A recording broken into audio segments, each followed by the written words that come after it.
Rivers have been flowing before we humans came into existence and before the nations and state boundaries were formed. In the Western Ghats, both the rivers, the west-flowing Mhadayi and the east-flowing Malaprabha, originate in Khanapur Taluka, separated by a few kilometers.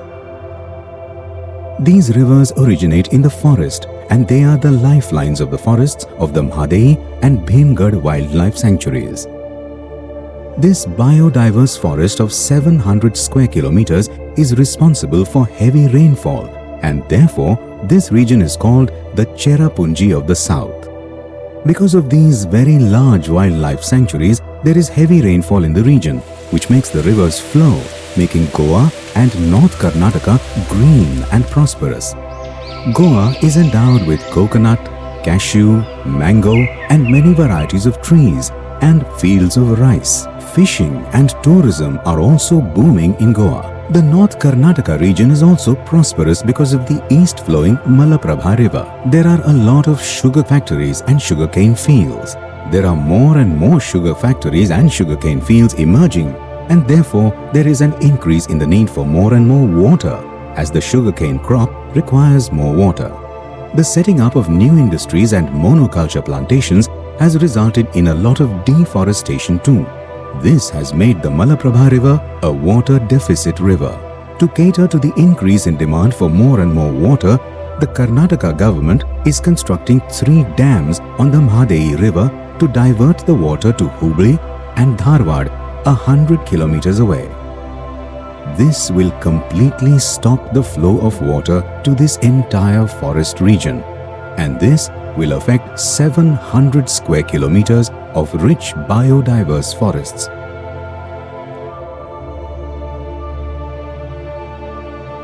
In Goa, the rapidly flowing Mhadayi river stops the salt water from entering inland.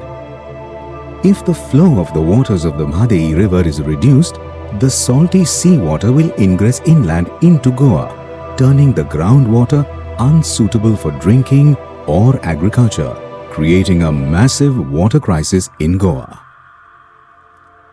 Think about a forest without the flowing of a river. The forest and its wildlife will struggle to exist. Eventually, there will be huge reduction in rainfall in the entire Goa and North Karnataka region. Initially, the forest will begin to dry and there will be wildfires in the summer season, which will be catastrophic. Recently, we saw the destruction caused by wildfires in Los Angeles.